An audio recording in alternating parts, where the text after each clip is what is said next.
You're pushing harder every day, long hours, more input, but the return seems to be getting smaller and you get more stressed day by day. By the end of this video, you'll know why pushing yourself and grinding works when you start, but stops working when you're going beyond a million. And most importantly, what to do instead to make work easier than ever before. Not with a simple tactic, but by fixing the real root cause so this actually sticks. My name is Roman Alex and I close tens of millions in B2B deals and met with dozens of business owners making 7 figures all the way up to billions, and here's what they don't teach you about success. They're the same principles that I used as someone who was working 24/7, always stressed. So if you're thinking this doesn't work for me, trust me, it will. Our brain works on reward, and most people think that dopamine is a reward signal. It's actually released in order to motivate us, and released when you anticipate a reward.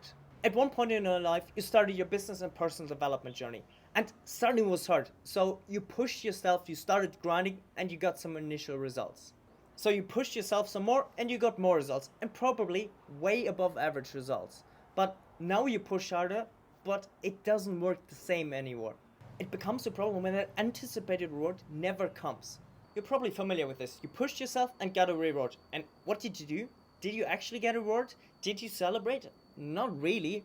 Maybe for a few minutes or a day at max. But instead, you just instantly set the next goal, the next milestone that you work towards. You say you haven't gone big enough, or once I make this amount of money, then I'll make it. And your brain is like, what the fuck? What did we do all of this work for? We worked for so long to instantly move on to the next thing. No reward, nothing. Why the fuck did we do this? And you can trick your brain a few more times a year to keep pushing, but at some point your brain just learns the trick and it's like, I'm done. Why would the brain want to achieve a goal, hoping for a reward at the end, when it knows at the end it's never gonna get it? Our biology is optimized to be energy efficient, and achieving something with no return in our brain's language of reward is pointless for our brain. And that's the point you're probably at. You keep coming back to the old tactic of pushing yourself to grind harder, but it doesn't work like it used to.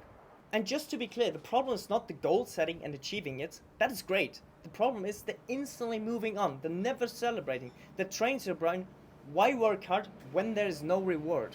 Now that you understand why the good old just work hard and keep pushing yourself tactic stops working, let's now understand how to fix this so working on your business and goals becomes easy.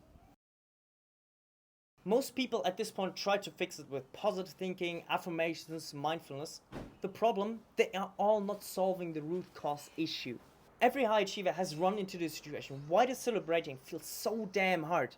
You achieved the big thing, scaled the business, successfully launched the product, sold the business, but the win felt more like relief instead of true joy.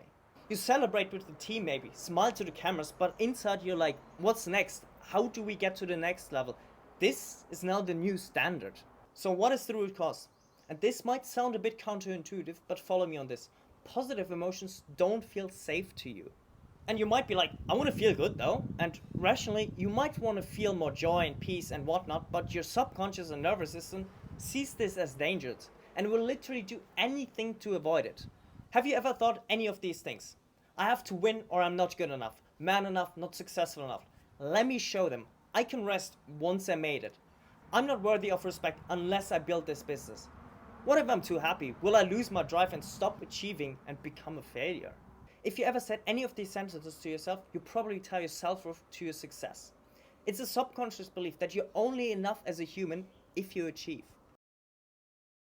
The equation goes, if I don't achieve X, then I'm not worthy of Y. X can be if I don't work 12 hours a day, if I don't scale the business to 20 million, if I don't have the $50 million exit, if I don't do this, if I don't do that, then I'm not worthy of love, approval, respect, happiness. The problem with this, you create a no-win scenario for your brain. Option 1, when you don't feel enough, you get paralyzed, procrastinate, and do nothing. You know how bad that feels. You still feel not enough and unworthy.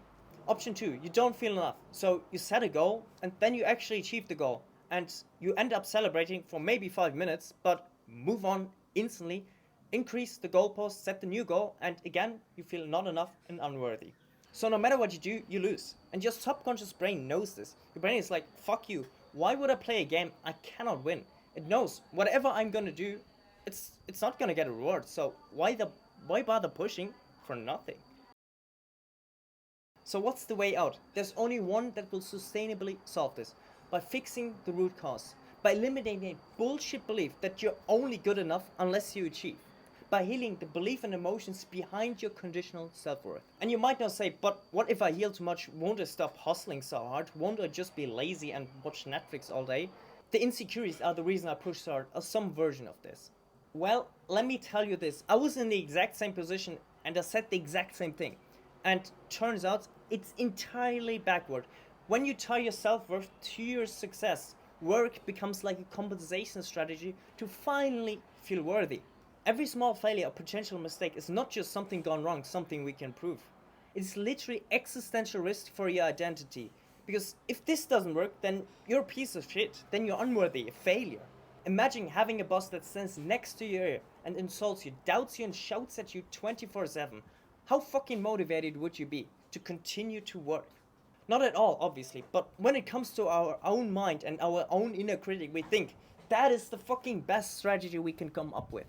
And you know this, you're stressed all the time, worried and under pressure. Every failure feels like this is the end of it all. And you tell yourself that this is just part of business. Well, let me tell you, it's not. Because having come out on the other side, real ambition, not fueled by insecurities, feels so much fucking better. And I just can't stop thinking and going for my goals. But without the bad hangover the next day of having to keep whipping myself into submission. You just start to love the work because it's the most meaningful thing you can do in your life. You have a passion for it, a fuel that does not run out. And I'm not telling you this to insult you or speak down on you. I'm telling you it in this intensity to get through to you because I know how long it took me to get over this.